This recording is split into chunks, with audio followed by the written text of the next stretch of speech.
All right. What do we think? Is it time? Yeah, let's do it. All right. Well, everyone, welcome to the 2019-2020 Annual General Meeting for the Ontario Alliance of Climbers.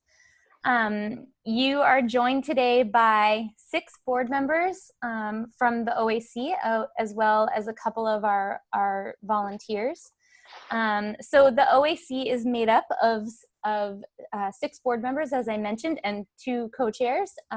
So I've got everyone's names up here, and hopefully everyone can see everyone's video as well. We try to have our video on so it feels a little bit more personal in this very digital age.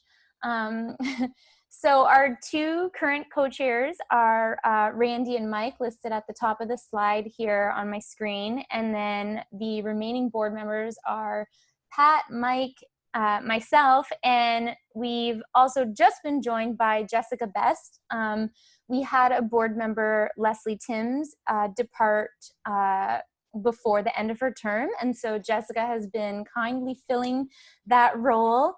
And Jessica's been very involved with the OAC for quite some time.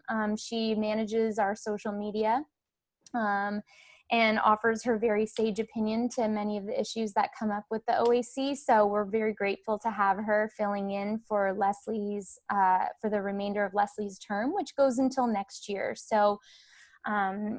So today's meeting has a few components. So our agenda is here. So the very first part of the meeting is going to be the formal, very rigid portion of the annual general meeting, which it basically is the required portion of the meeting, where we will elect directors and also re-elect the co-chairs, the 2 co-chair roles. So we will do that. We'll also share financial reports and yeah, I think that's everything for the formal portion of the meeting. After that, we'll go into the informal portion of the meeting, but which are basically the non-mandatory parts, the parts that we like to cover off for our members, so that you're all aware of the work that we're doing as an organization. The very first thing we'll do is actually present a 2020 OAC Service Award to someone who's been very involved with the OAC over many years and served as a board member for a very long time. And that person, we will acknowledge their contributions. We'll also go into the 2019-2020 Access Sense. So something just it always took me a little bit of getting used to, but the OAC board meeting, AGM, is always a reflection of what was done the previous year. So we don't necessarily go into a lot of the work that we're planning for the future in the AGM, and we'll certainly touch on some of the things that we have going on and the things that we have been working on currently, or things that are potentially coming up in the future. But for the most part, it is generally a reflection of the work we've done, sort of like a way for us to report to our members what we've been doing over the past year. The next thing is the OAC survey.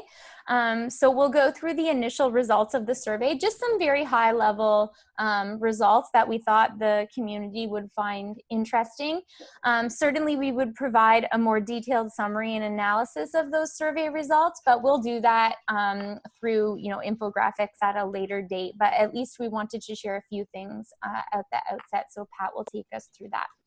The last thing is the Craig status update. So obviously, we're still in the midst of a COVID pandemic, and while some of the province has moved to stage 3, there are still many areas that are remaining in stage 2 for now.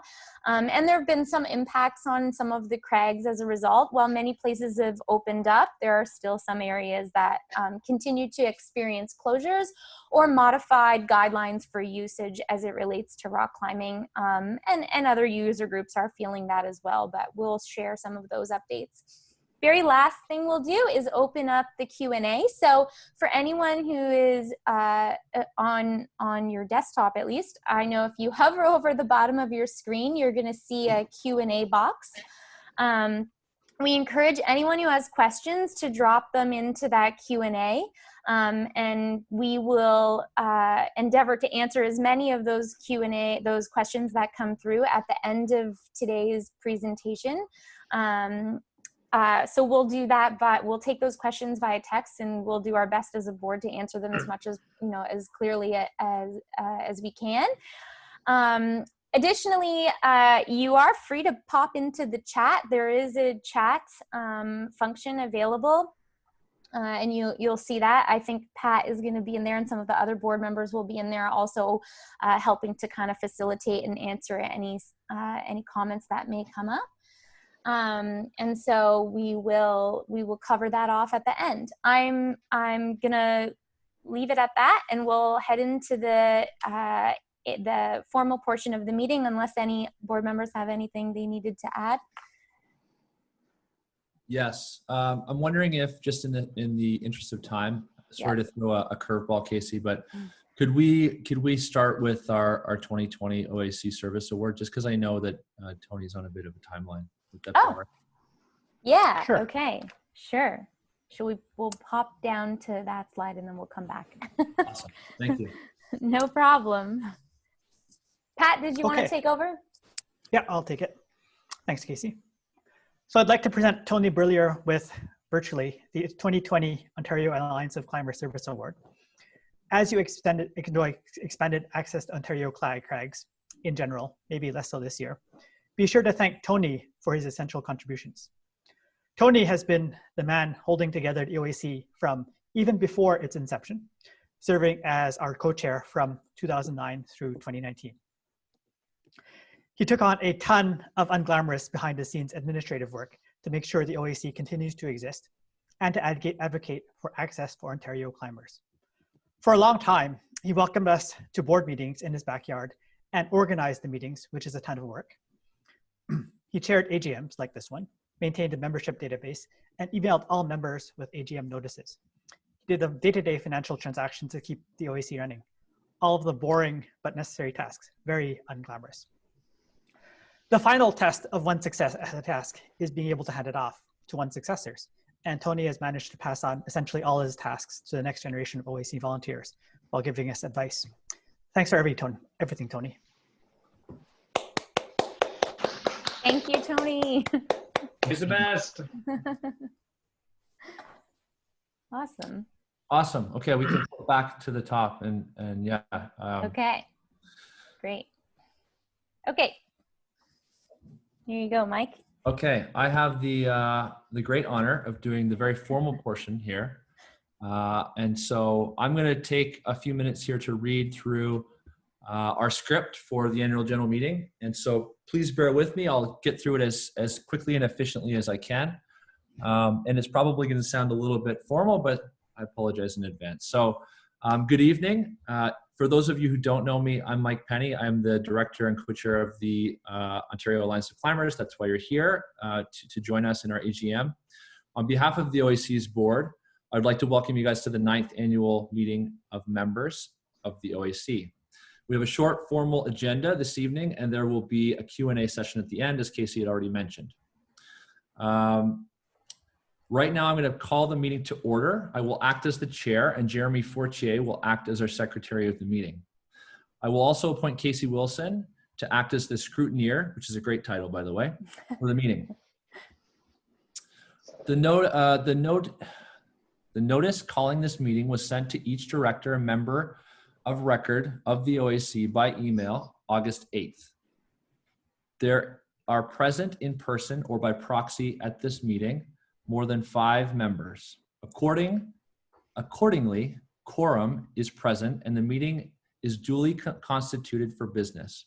To expedite the formal part of the meeting, I would ask that members hold any comments on general matters until the Q&A portion of the meeting. However, if there are any comments specific to motions prior to the vote, members should feel free to make them as when the time is appropriate. I have the minutes of last year's meeting, and these can be examined at any time. Hopefully, one of my colleagues here will be able to drop in the link to the 2019 meeting minutes. And unless there's an objection, I would love to not have to read those aloud to you right now. Okay. Following in that vein as well, we also have our 2019 audited financial statements. Copies of these financial statements are available for members who would like a copy.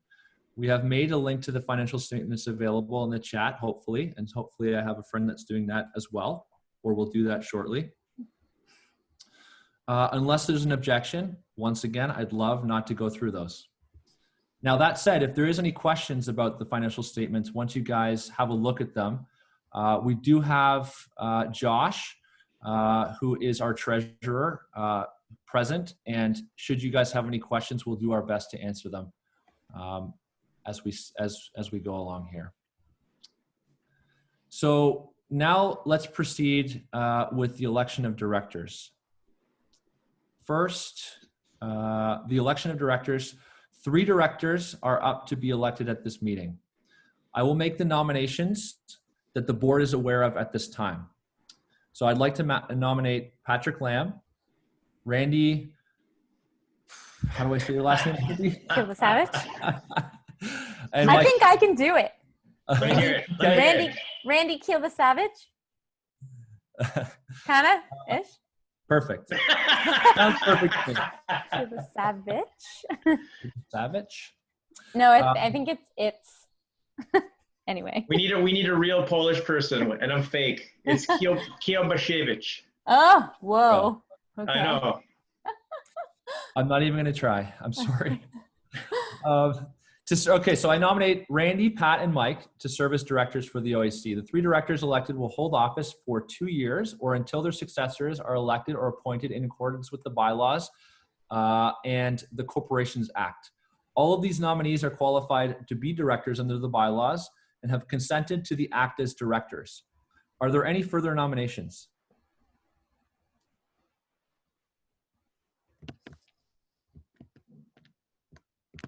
Doesn't look like it. Okay. So in that case, if there are no further nominations, I declare the nominations closed. May I have a motion that these 3 nominees be elected as directors of the OAC? I'll motion. Okay. May I have a seconder? I'll second. Okay.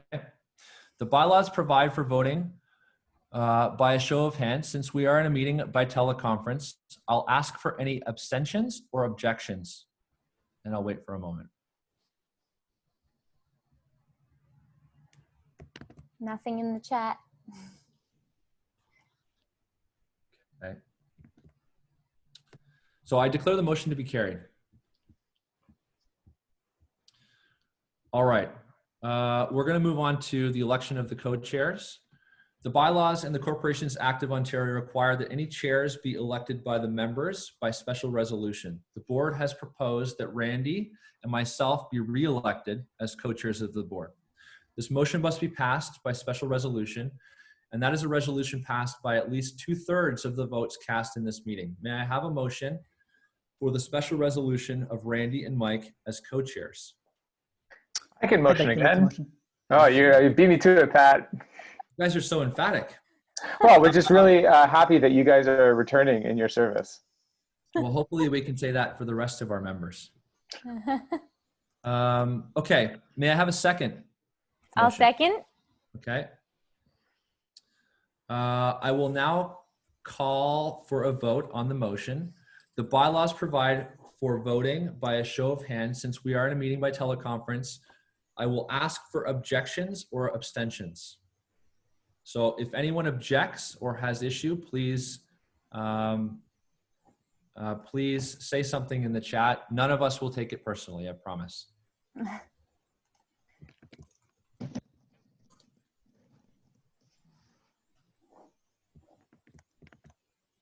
Nope, nothing.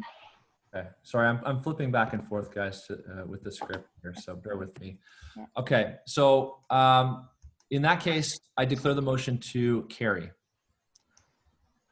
We're going to move on now to the appointment of auditors. So the next item of business is to appoint the appointment of Peters Brown LLP as the OAC's auditor. Peters Brown LLC is the OAC's current auditor. Can we have a motion? Can I have a motion to appoint Peters Brown LLP, as auditor for 2020. I need someone to, Make a motion.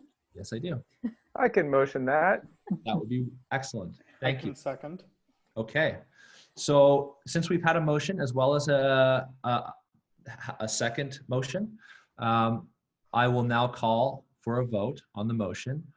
So again, same rules apply. If there are any abstentions or rejections or issues, I should say, please let it be known. Let us know through chat. Otherwise, I will declare the motion to be carried. And I'll just wait for a minute.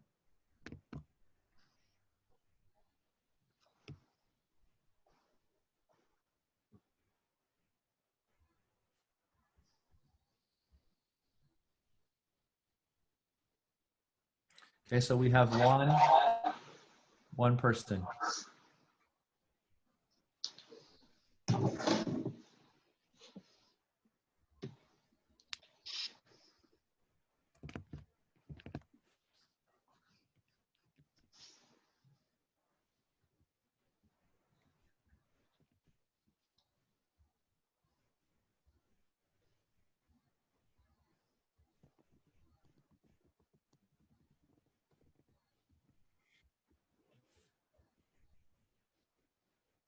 All right, so we have one person who has an objection to the auditor.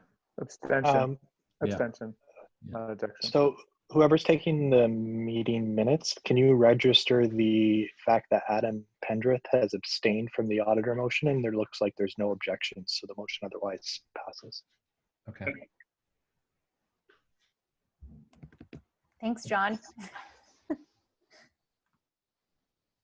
I see. Okay. Thanks for the clarification, John. All right. So unless there are any objections, the motion does carry.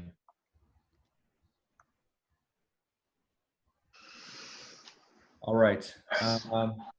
So this concludes the formal part of the meeting. And because it's written here, I'm going to say thanks for attending, although we're probably going to thank you again later on. So may I have a motion that this portion of the meeting terminate? I'll motion to terminate Okay. that portion of the meeting. May I have a seconder? I'll second.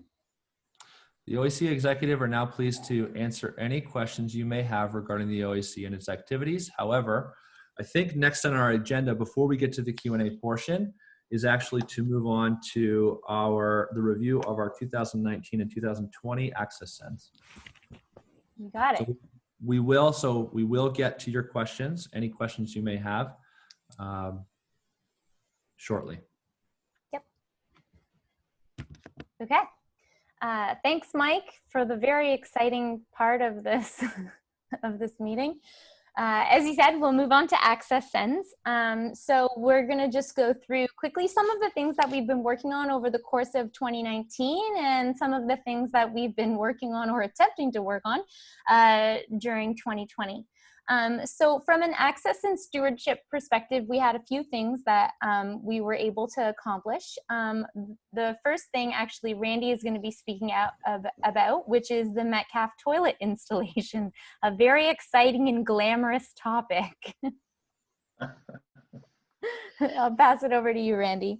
Yes, very complicated. So this will tie into a conversation or a topic that I'm sure will be brought up several times, which is the increased traffic at all of the climbing areas, and not just climbing areas, but outdoor areas. It's just a reality given this current situation. So the OAC felt it was appropriate to place two toilets at Metcalfe, so they have been put in place since last weekend, I believe, and they'll be there till the end of October. So we would appreciate if people could help us out, send in some small donations. It wasn't a lot of money. I think it was $1,200 total. So if we could get some support just to cover that cost, that'd be fantastic. And that's about it. Great. Okay. The next thing is the Halfway Log Dump Partnership. Well, that was going on during 2019. Obviously, that's been put on hold for 2020. Jess, I'm not sure if you want to say anything about it. I don't mean to put you on the spot, but for those who don't know, do you want to pop in and say a little bit? Sure. There isn't really much to say about this year. The Halfway Log Jump is open for bouldering, and camping is open there, but they've reduced the number of camping spots that are available, and so we just put the program on hold. We're hoping to resume it again next year, assuming everything is back on track. Can you just elaborate a little bit about what that program actually involved for those who have never heard of it before? Yeah, sure. So Halfway Log Jump, we do have some bouldering up there, but we basically run a volunteer host site program where we have one host every weekend who goes up there and basically puts on a happy face. They're a good representation of the climbing community, both a representative of the OAC as well as just climbers in general. So they just kind of go up there. They, in exchange for free camping, they do a little bit of a cleanup every weekend they're there, and they are the friendly face of the crag. So they'll say hi to other climbers, make sure that nobody's lost or having trouble finding the problems that they want, and also explaining to happy passersby what climbing is. When you all see these people who are curious about climbing and they don't understand what crash pads are for. So it's basically just putting on a good face and strengthening our relationship with the community who may not know what climbing is otherwise. That's great. So they're happy to have us, and they love having us up there. It's on hold for this year, unfortunately. That's great. I mean, it is a great program. I guess I would just add to that in saying, and it's relevant, is just because we aren't necessarily able to implement some of these programs because of social distancing or the limited resources that some of our land managers have in helping us coordinate these types of programs, it doesn't mean that we as climbers can't be good ambassadors when we're at the crag and making sure that we're doing our best to engage with the hikers safely, obviously, but just being sure that we're being good ambassadors as we pass by people, sharing the space and whatnot as well. So thanks for that, Jess. The next two things on the list are Niagara Glen related. So the Niagara Glen graffiti removal project was kicked off actually 2 years ago, and we did get into initial removal efforts last year. For any of those who have been going down to the Glen, you probably noticed that some of those areas have been repainted with the gray cover-up paint, and that's just in some of the areas where the graffiti just did not come out as much as we had hoped in a single removal. That said, the Niagara Glen Park, or the Niagara Glen team, the Niagara Parks Commission, is comfortable with continuing that project, and they do want to continue to search for solutions that work, whether that's a different removal product or a different removal process. We're not quite sure yet, but it is something that we will resume when we can safely do so. And when we do, I will be looking for volunteers to help in that, help with that project. And I know a few people have reached out in the past, so I appreciate that. The next thing was actually just this past weekend, so it's a 2020 thing, and it's minor, but it goes a long way with the Niagara Parks Commission and just showing that we are good partners in the community, and we were able to support the Niagara team, the Niagara Parks team, with filming a small segment for the TVO tripping web series. So TVO reached out to the Niagara Parks Commission, and the Niagara Parks Commission reached out to me asking if we could rally up some climbers to go out for a climbing day while they did some drone footage in the Glen. So we were able to support them in doing that, and the team at the Niagara Parks Commission was quite happy that we were able to participate in that. It's also just a nice way for us to stay connected to the Niagara Parks Commission team as well. The next thing is swamp rescue planning and Mount Nemo evacuation planning. So I'll pass that back to Randy again. So the swamp rescue plan was, like a lot of things, started. We have identified several extraction routes that can be utilized in the future. We did run into several roadblocks. One, there has been a change in the staffing of MNRF. So we're working with new individuals on that side. And then again, given the current situation, it seems it always comes back to the current pandemic. There's no one really eager move forward on any of these types of projects. And then, I mean, it's complicated in that they're all just stretched so thin right now. Like all of the park management, all of the individuals regarding public spaces are just stretched very thin.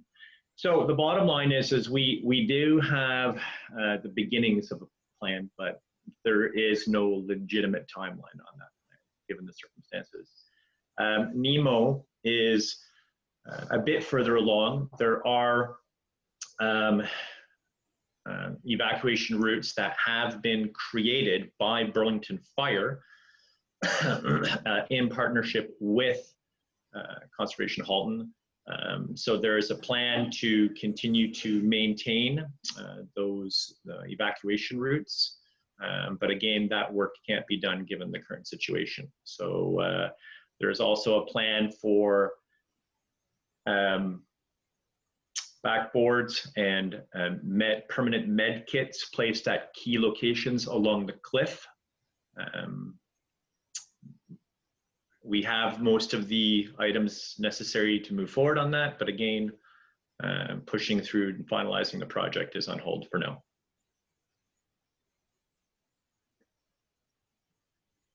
Like so many. Like so many things. And you know, connected to that, a very big part of what we've been doing, especially since March, is COVID-19 pandemic response communication with land managers. So across all of the CRAGs that we hold relationships with land managers or landowners, we've been working as an organization to stay in touch with those managers and owners in order to both advocate for climbing access, however, balancing that with the restrictions that are required by the government and also what is, you know, ethically and morally safe for climbing. And so that's been a very big part of what we've been doing over the past while, both with the Niagara Parks, with Ontario Parks teams and whatnot. So we've been exchanging a lot of emails and a lot of phone calls, staying in touch with them. And that continues, even though a lot of Ontario, as I said, has moved into stage 3. There are still many areas that are still in stage 2. And so we continue just to monitor the situation with COVID. We are also well aware that that could, take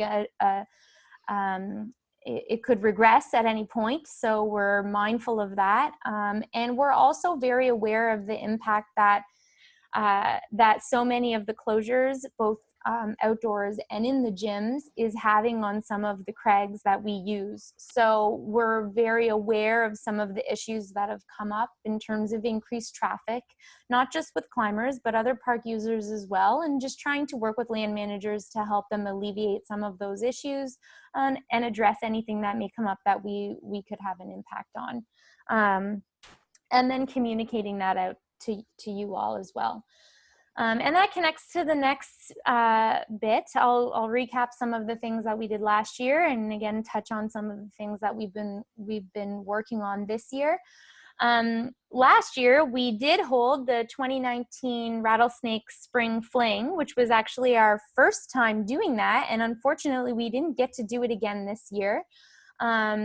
And same goes for the Beaver Valley Climbing Festival. We held the climbing festival last year, right around this time, actually, I think, if I'm not mistaken.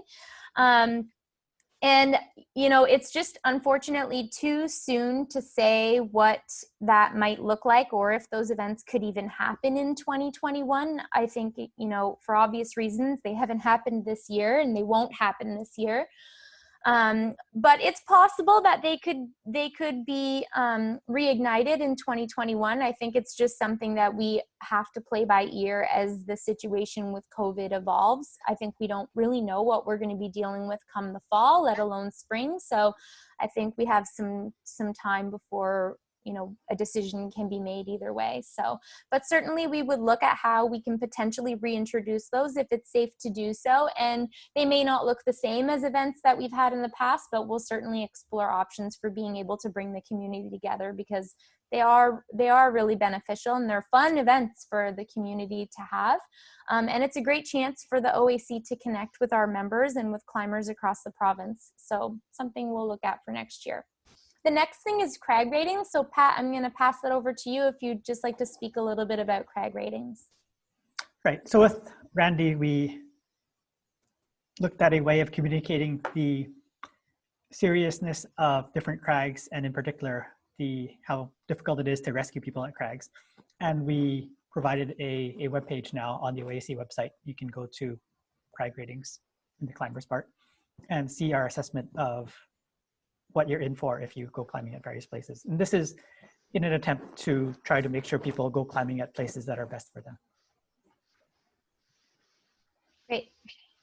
I think it's worth pointing out for those who are not aware that several regions have shifted to the model of charging for evacuations. I forget the specific number, but the individual that fell at the swamp, I believe it was something in the order of $9,000 additional evacuation fees that that individual was responsible for.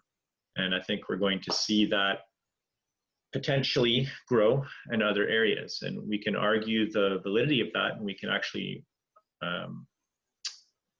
speak to that on behalf of the climbing community. But for the time being, it doesn't change the fact that that is the direction that people are going in.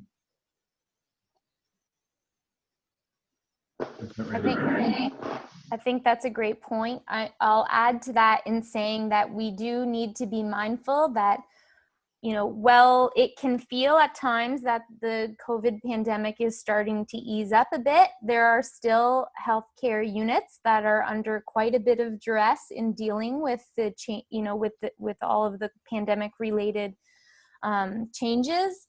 And so I think as climbers, we just need to be extra careful at the crag. I mean, as always, it's not that that's any different, but I think it's just being extra careful that we are being responsible. I think, there have been some falls in the Glen lately that have required very significant rescue efforts, and that's not all climbers. There's been a lot of water related incidents, unfortunately, with hikers attempting to swim alarmingly at the Niagara Glen. And I think we just have to be very mindful that, some of these areas still are under quite a lot of duress still. And we just have to be mindful of our role in that.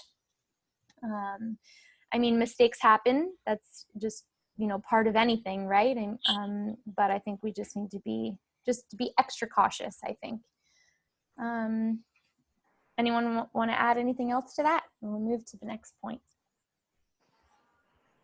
So the next thing that we did, this was last year as well, and not something that we've done this year, were in-person organized community discussions related to climbing access, and we managed to host 3 of those events last year in partnership with some local facilities who were generous enough to host us in their locations. And we did that in Kitchener, Collingwood, and Toronto. So again, I think, we'll say in a COVID-19 or a post-COVID-19 world, I think we need to think about what those kinds of events might look like. But I think to us, it was such a great chance to be able to connect with local climbers in local communities. Some of the feedback that we have had is that the OAC can sometimes feel very GTA centric. And so we feel that these local events can help us better connect with the needs of people in communities outside of the GTA. So we would be looking at how we can expand upon that. The next thing is that we had worked on preparing a Gym to Crag Roadshow, so an opportunity to go out to different gyms and teach people about transitioning from gym to crag. However, with the closure of a lot of gyms that are now reopening but with limited capacity, it's really not something that we're able to implement at this time. So this is something else that we're going to have to look at transitioning either to a digital form or some other version, whether that's you know, at Teaching Craigs or wherever. So we'll have to put some thought to that, but that is something that we did make quite a bit of progress on. The next thing is the COVID pandemic town hall and Craig status updates. So throughout the course of the pandemic, we obviously had a lot of need for communication with the community about Craigs that were open or closed or had restrictions and whatnot. And we hosted our first digital town hall, which I think we had somewhere around 139 people join. So that was one of the biggest turnouts for an OAC event that ever happened. So, I mean, certainly it helped that people were stuck at home, but it was encouraging that people were interested in finding out what was going on and staying in touch. So that was something that we did. And I think regardless of COVID-19, you know, even if restrictions are lifted and we're able to have in-person meetings like that, we may look at hosting virtual town halls in the future, simply because it makes it easier for people across this very large province to come together more conveniently. Next was the 2019 OAC membership survey. So we did conduct the OAC membership survey, the annual membership survey, as we do each year. And Pat is going to share a little bit about that shortly, but I'm going to finish up these last few points first. Next, we had an overall membership update. So over the course of the last year or so, we've had 372 new members since June 2019. So we're at a total of 2,370 members. And for anyone who's on this call right now and is not an OAC member, please do purchase a membership. It's a $5 lifetime membership for now. And it's, you know, it really goes a long way to have a large membership base when it comes to negotiations and whatnot. So please, if you're not a member, do sign up. You can do that on our website. And next, we launched an improved volunteer engagement process with a new volunteer coordinator who wasn't able to join us today. Her name is Jenna Rhines, and I've spelled her name incorrectly. It's actually R-H-I-N-E-S. Sorry about that. But Jenna joined us and helped organize a new volunteer engagement process. So if you've reached out to the OAC to volunteer, you likely received a survey in response, just asking you to answer a few questions to help us get a better sense of the people who are reaching out to volunteer and determine how we can best use people's varied skill sets. Now, that said, a lot of our volunteer work is on hold right now, simply because we haven't been able to implement any new programs with the COVID-19 restrictions. However, as things are lifted, we're hoping that we'll be able to reach out to you all again soon. So we appreciate everyone reaching out, and thank you for answering those questions if you've done it. We're really excited about the number of people who have reached out to volunteer, and we're doing our best to try and make use of your kind offers as soon as we can, but obviously we have to be a little bit patient with the restrictions. And lastly, we participated in a few events. We were able to speak to a captive audience of, I forget how many climbers at the Patagonia screening of Rock Punk, but it was jammed in there.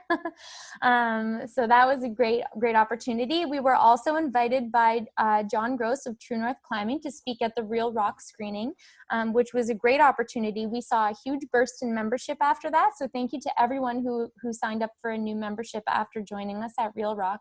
And thank you to True North for offering us that time. Even though we were a little long when we were speaking, as they usually am, I guess. And lastly, we participated in the Niagara Escarpment Biosphere event as well. Anything I missed? Anything the board members want to add? I think that's everything. All right, great. With that, I'm going to pass it over to Pat, and he's going to take us through the OAC survey highlights. So Pat, you can just tell me when you need me to flip from slide to slide. Do my best. Thanks, Stacey. No problem. So once again, we ran the OAC survey. This time we ran it a bit late because COVID was happening when we normally run it, but we decided to finally run it, and it turned out to be mid-June to July, which will be relevant for some of the next questions. And this year we had a record number of responses again, perhaps due to people not having something to do because of the pandemic. So we had 368 responses versus our previous record, which was 226. We drew prizes, so if you fill in a survey, you might win a prize. So there were two $50 MEC gift certificates, as well as some swag, t-shirts. Thanks to Laura Duncan for help with the survey design. and Clifton Cartner and Brittany Schaefer for help with the survey analysis. Next slide, please. Right, so there was also a question in the chat about our diversity. And so I took out the diversity questions to analyze first. And so here's what we got for the diversity of the climbing community as represented by who answered the survey. And so by the numbers, we got about 37% female responses and about 2% other, and then the rest were male. And so if you actually think about the board and the composition of the board, we actually track pretty well the composition of the climbing community to that respect, because 2 of our board members are female. We also we asked about sexual orientation, and that was about 10% were not straight. We have made a statement about Black Lives Matter, and we're committed to doing better. One of the things that's important for doing better is knowing where we stand right now. And so we asked about ethnicity. So what we find here is that the ethnicity of the survey respondents is about 78% white compared to Ontario's census number of 70% white. So there's a bit of a discrepancy there. And then Asians are also from various origins are overrepresented. And the notable thing is that Blacks are underrepresented with 1% survey respondents and 5% overall respondents. We'll also mention later about other things that we're taking to address this issue, but at least we know where the community is. The other thing is that sometimes it's perceived that the OAC is somewhat GTA-centric, and so we have statistics on where people are from in terms of responding from the survey. And so you can see that there's a lot of responses from GTA. On that graph, you can also see some respondents from Kitchener-Waterloo, and then distinct blobs for London as well as Ottawa. So we get a reasonable number of responses from outside the GTA as well. I'll also point out that 2 of our board members normally don't live in GTA right now. Next slide, please. And we asked a lot of questions about COVID, and they need further analysis. But the question that I will present today is, this question again was as of June to July 2020. And the question was, have you climbed outside since COVID-19 restrictions were imposed on March 2020? We expect that the number of no responses now to be a bit smaller since more time has passed. But at that point, the no response was 48% and the yes response was 52%, which tracks with other answers about how much COVID has affected your climbing. Basically, it's like a lot. So that's what I have, Casey. Great, thanks, Pat. So, that's obviously just an initial snippet, but we'll certainly be releasing more detailed results of the survey in the next coming weeks. And the next thing, which is a great transition from your last question that you summarized there, Pat, is the Craig status updates. So as I've mentioned a couple times now, but much of Ontario is moving to stage 3. However, there's quite a few areas that are still in stage 2 in terms of the reopening plans for Ontario. However, many of the climbing areas have opened up with a few exceptions. That said, closed crags are still closed crags and restricted areas are still restricted. So at a high level, Ontario Parks is, for the most part, the crags that are in Ontario Parks, they are open unless it's a restricted crag, such as Lion's Head, and we'll get into a little bit of that in a moment. The Niagara Glen is open with new access guidelines, so we'll be looking at updating those guidelines at least temporarily for the purpose of COVID and social distancing.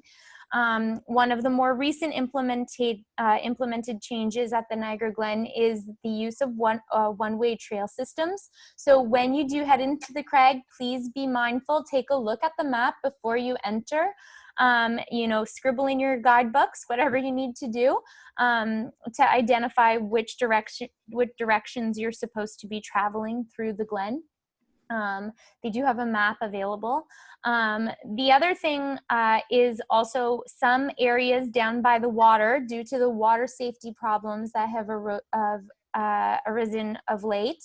They have asked us to avoid certain areas, so you will see no trespassing signage or danger signage. And if you're in that Niagara Glen climbing conditions page, you'll see some of the posts about that. But we've been asked not to enter those areas.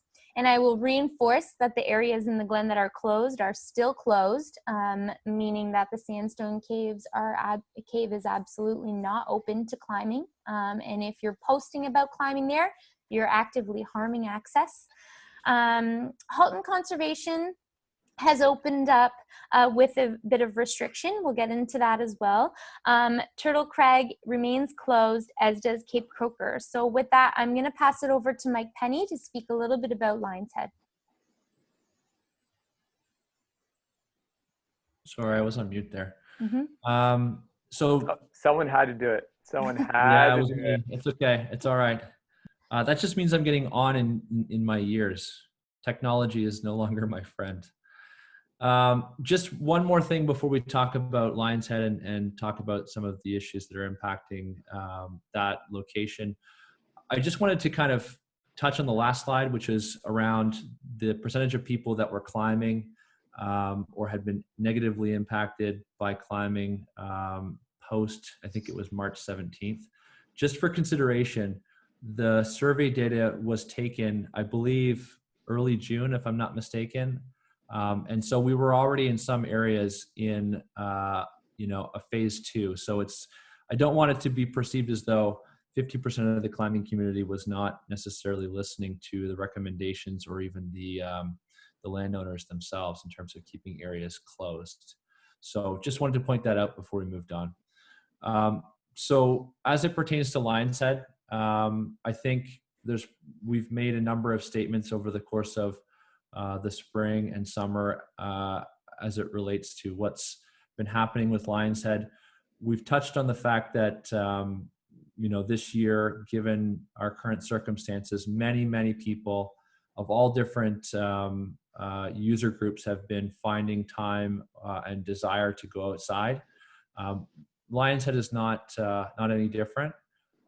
There's been a massive increase in the amount of users, particularly on the hiking side, using that area. And there's been a number of issues that have come about as a result. So one issue that we have had to navigate this year was the Latvian Ledge, the removal of 4 or 5 routes on the Latvian Ledge, as well as now, more recently, the closure of the Moore Street entrance side trail, as well as the closure and restriction of all parking on Moore Street. So just a couple things here. If you park on Moore Street, if you are one of the folks that have the luxury, have experienced Lion's Head, if you park on Moore Street, you're going to get a ticket. So keep in mind that that's the way it stands right now. McCurdy parking lot is open and is the preferred area for parking, but it is fairly limited in the number of cars that can park there. So 30 cars max is what I'm told, and kind of what it looks like. The beta is that if you really want to get a spot, you got to get there before 9 o'clock. So keep that in mind. If that area is full, you're going to need to find parking in town and be mindful of looking at where you can actually park and where you can't. Speaking with the town council and many of the folks in town, they're okay with climbers, hikers, bikers parking in town where it's legal. And in fact, there's been some conversations about potentially having some sort of secondary benefits to maybe some folks spending some money in the shops downtown. That's a separate conversation. The point is, just be mindful of where you're parking. There is additional parking at the arena, which is going to add considerable time to your hike in. Probably about 20 to 25 minutes just to get to the trailhead. The other thing to consider is that the Moore Street side trail closure, which is probably, you know, I wouldn't say contentious, but for lack of a better term, it has been rather inconvenient for both hikers and all user groups that are enjoying that park. That land on which the side trail exists is private land. We've been very fortunate as a user group to be able to use that side trail for many, many years. It is owned by a cottagers association, many of which are not cottagers. But that said, it's private land, so just keep that in mind. You're going to have to use the McCurdy entrance trail to get into the park. I think I've talked probably long enough about Lion's Head, and I'll pass it on back over to you, Casey. Just before you do, I just want to add on that, to expand that just a little bit beyond Lion's Head. We've had a number of conversations with different landowners over the past few months, and obviously with some places being open, some places being restricted, and some places that folks would normally go to just being closed right now, and people not leaving the province, or less people leaving the province, there's been a lot of people going to particular areas that are seeing much more traffic than normal. And that's not only climbers, that's everybody. And I think it's good to say that from most of the land managers and stakeholders we talk to, climbers are regarded as a good user group. They're seen as folks that are respecting the areas, taking care of them, and that wins a lot of ability for us when we go and have these access conversations. So thank you to all of you who are taking care of these places and respecting them and respecting the people around you. That's really great and makes us as a user group look really good. So just something to keep in mind as you continue to use these places moving into the fall. Also, I'm sure you've all noticed the increase in folks around you, as well as Mike has mentioned. At Lion's Head, it's happened there. It's also happened in the Beaver Valley as well as the Milton area. Just be careful. There's a lot more people at the top of the cliff. Maybe consider wearing a helmet, or just watch out for things. We've heard some reports of people being a little careless sometimes at the top. So always good to watch out for that. Great points, Dustin. You're absolutely right. Great. I spoke already about the Niagara Glen, so Randy, I'm going to pass it over to you for Halton Region. Surprise! There's not a whole lot to say other than some clarification in terms of the 2-hour window. Yes, it does apply to climbing, unfortunately. I think the real important message that we want to get out, and for those who have climbed for a few years, this will really resonate, and it's the fact that as a climbing community, we want to be treated as all other user groups, meaning we should have the same access to the Niagara Escarpment as hikers and whoever else. We want equality. And when the parks opened with access to biking and hiking, that did not sit well with a lot of us. So with this new opening of climbing to the system, but only for 2 hours, we're getting essentially what we had pushed for, which is equality. We want to be treated the same. And is it ideal? No, but I don't think the situation we're in is ideal. It's the reality of where we're at. So the message again is that this is a good step forward. It solidifies climbing as a user group that has the same benefits, rights, whatever you want to look at, as other user groups. That's pretty much it for Halton. Again, you want to just quickly touch on Turtle and Cape Croker? Yes. So Turtle is private land, so it's not going to open at this time. I don't think any landowner wants lots of people coming on their property at this time. So for now, it's going to remain closed. There is opportunity for it to open in the future. So there is there is a light at the end of the tunnel, so to speak, but for now it's going to remain closed. In terms of Cape Croker, again, they have chosen to essentially close their borders, their property off to the general public, as is their right to do so. And I think it's really important that we all respect that at this time. Thank you.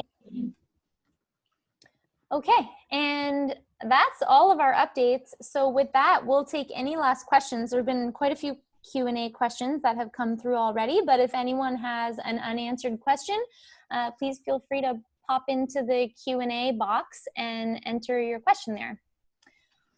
Yes, okay, I'll answer this question. So an anonymous attendee has asked, is there a plan to facilitate a similar host or outreach program for the Niagara Glen as the one that exists for the halfway log dump? And the short answer to that is yes, I would really like to do something like that. I think we all agree that it makes sense. I've had a few people ask me this question before, so I think it's definitely something that we would like to do. And certainly, you know, my role with the OAC began as portfolio manager for the Niagara Glen, but as I've taken on a director role, hey, how's it going, MK? So as I've taken on a director role, you know, I obviously have a few more responsibilities than just portfolio manager for the Niagara Glen. So I'd certainly be looking for some extra help when it comes to managing the relationship with the NPC. And, you know, and acting as an ambassador and a point of contact for climbers who use the Niagara Glen. So, I mean, I definitely would like to implement some sort of host or outreach program there. I mean, it's a little bit of a precarious time to do something like that, especially considering Niagara region is still in stage 2, and even as we progress to stage 3, I think we just have to put some careful thought to what a program like that might look like now that we need to think about COVID and you know, and potentially other issues that could come up in the future. But yes, that's, you know, short answer is yes. Long answer is I have a little bit of work to do oh, they've moved to stage 3. I just read today they were stage 2. Okay, sorry, I'm out of date apparently with that. But yes, that's something we'd like to do. And anyone, you know, I know a few people have been in touch, but if you are interested in expanding your, you know, some efforts of volunteering in the Niagara region, then please do let me know, because I'd be excited to speak with anyone. We can maybe set something up, but that would be great. So any help there is appreciated. All right, we answered that. The next question, I've heard of people climbing at Nemo. Their rationale is that Conservation Halton has not been clear enough about the climbing closure on their website. Do you have any more information or thoughts on this? Can you confirm or deny that it's still closed? It's absolutely still closed. Dustin, do you want to pop in and speak to that?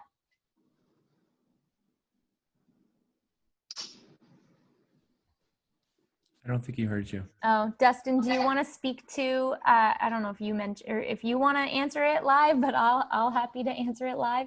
I'd be happy to answer it live. But yeah, it's absolutely closed. I mean, this is something, you know, we've kind of come up against is, you know, there's always going to be bad actors, unfortunately, and that's how we often refer to them. And they certainly make a bad name for climbers, and they don't make our job as an access coalition or you know, serve our interests as a climbing community.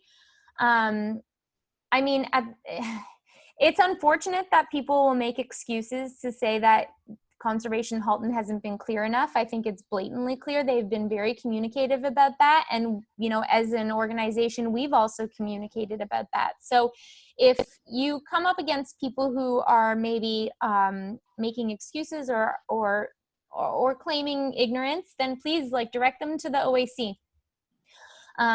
You know, we try to update as frequently as possible, and unfortunately some people are going to hear those updates and go anyway, and there isn't, you know, we're not an enforcement body, as you all know. Certainly Conservation Halton has a right to enforce their closures if they choose to do so, but this is, again, it's not something that we can necessarily impact, but we can certainly, you know, have those conversations with people as we hear about these kinds of things. Randy, did you want to add anything to that specifically? I'll only say that the Conservation Halton is aware. So we speak with Craig, who runs Conservation Halton, or Halton Conservation, sorry, on a regular basis. They know that people are sneaking in and climbing at Nemo. They obviously don't have the bandwidth to police everything because, like I said, all these people are stretched very thin. But every time they find out that people are climbing there, every time they're told that people are climbing there, it just, you know, casts a wonderful light on the climbing community. So we have a fantastic way of shooting ourselves in the foot.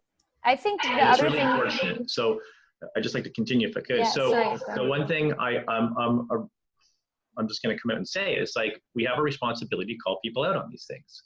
Like, we're a community, and we're only as strong as those who don't want to play nice in the sandbox. So if people are making excuses and saying, well, you know, I have a right to climb there, or they're not clear on something being open, I can read the 2-hour window of conservation isn't a limit on booking, so climbers can stay longer. Well, it is a limit. The intention of it is clear. It's a 2-hour limit, which is done by vehicle. So anything other than that is looking for a loophole. And I understand it. I can safely say that everyone on the board understands it. We all want to climb. We all want to go places for more than 2 hours, but that's not the intent.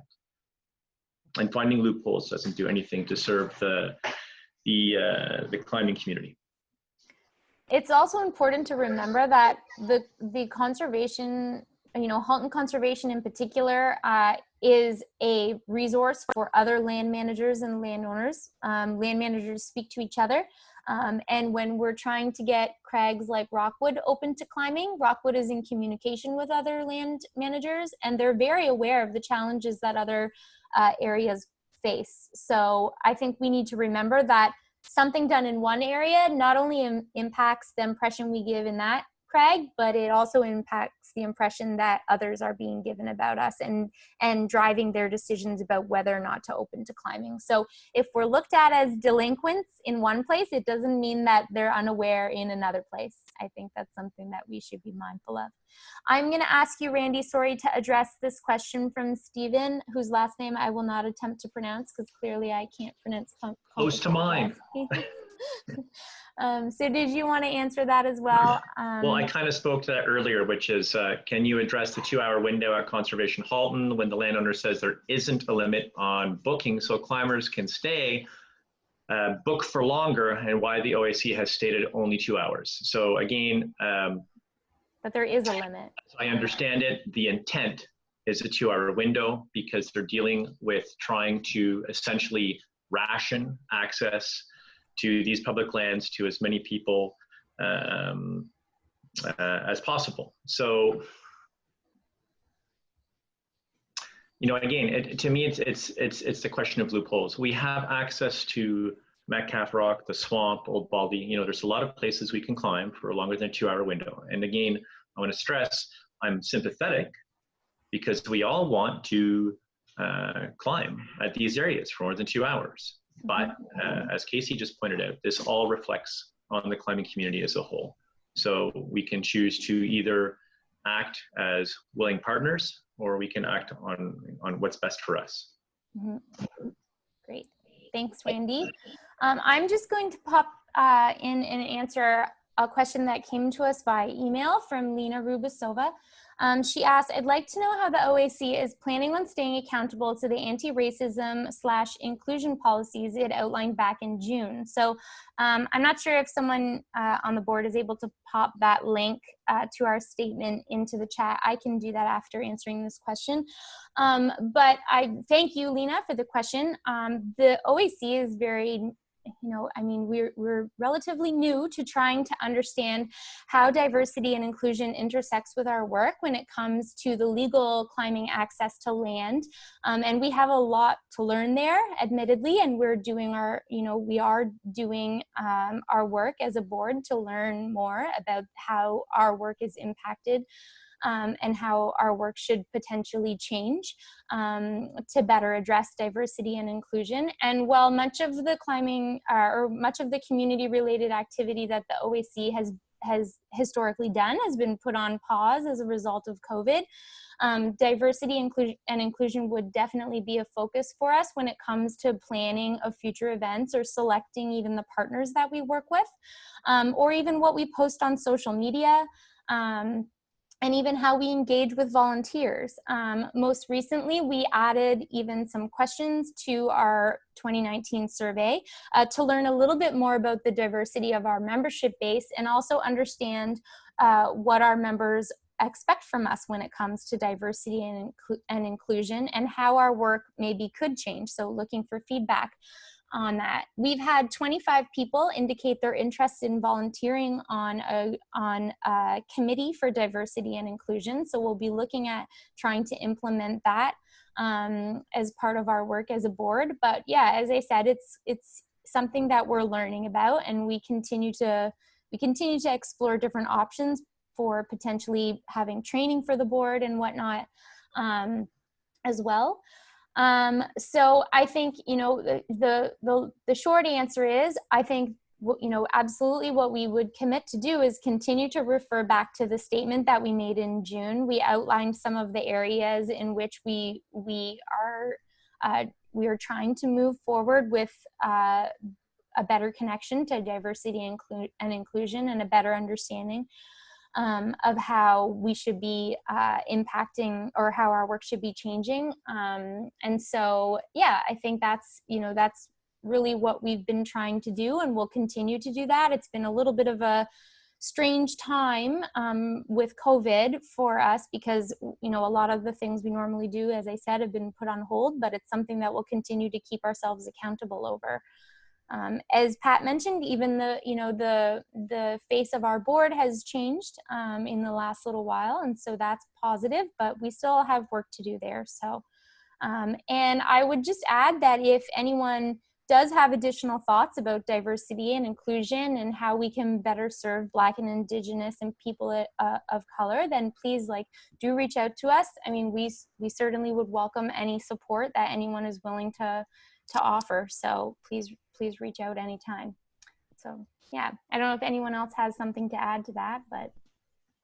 I'll also just say on the slide quickly, there was a ethnicity thing, and I used a question from the census, which didn't include First Nations as one of the answers, I think because it was elsewhere. But somebody pointed out they're Métis and it did not get covered. So yes, that is true, and we'll have to think about that in the future. Okay, thanks, Pat.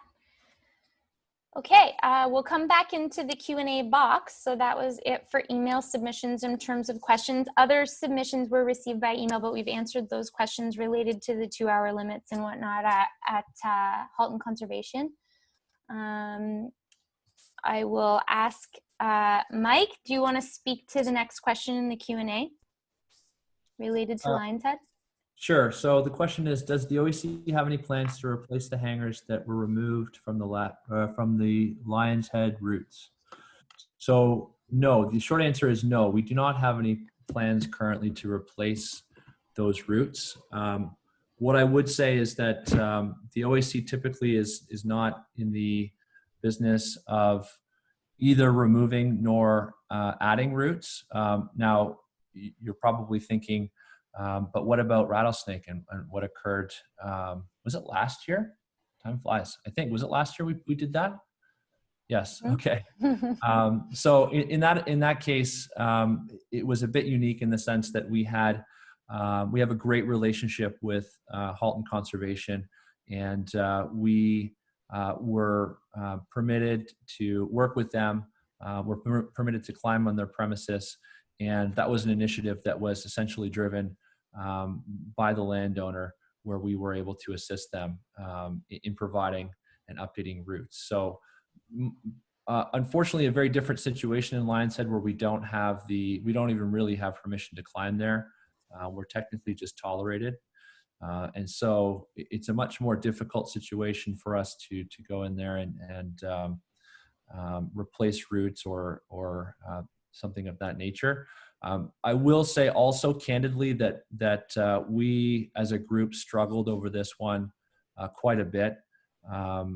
We debated long and hard about, how do we help the community as best we can, and we do acknowledge that the area on which those routes sat, the Latvian Ledge, had seen quite a bit of increased traffic as well as quite a few accidents, even over the last season. So we felt, frankly, with what's in the best interest of keeping that area open, although as I said, it's not technically open, is not to necessarily replace those routes. So I know it's a difficult pill to swallow for all of us, and it's not very pleasant, but that's where we're at right now.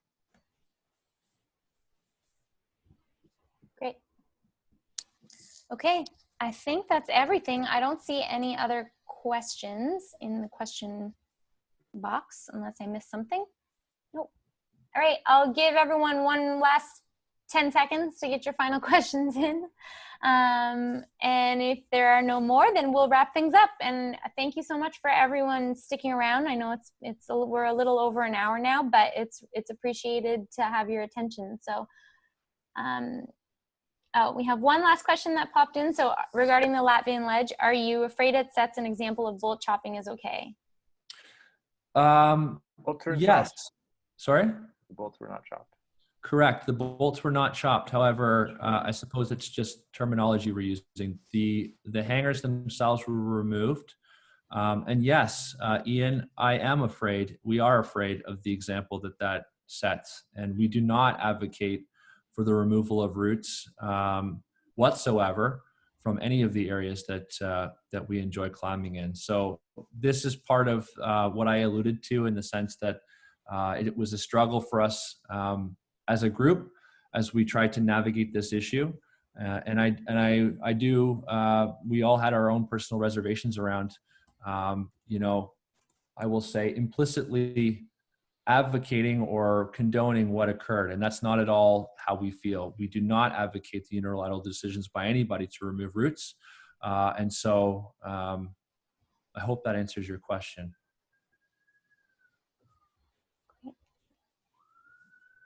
All right.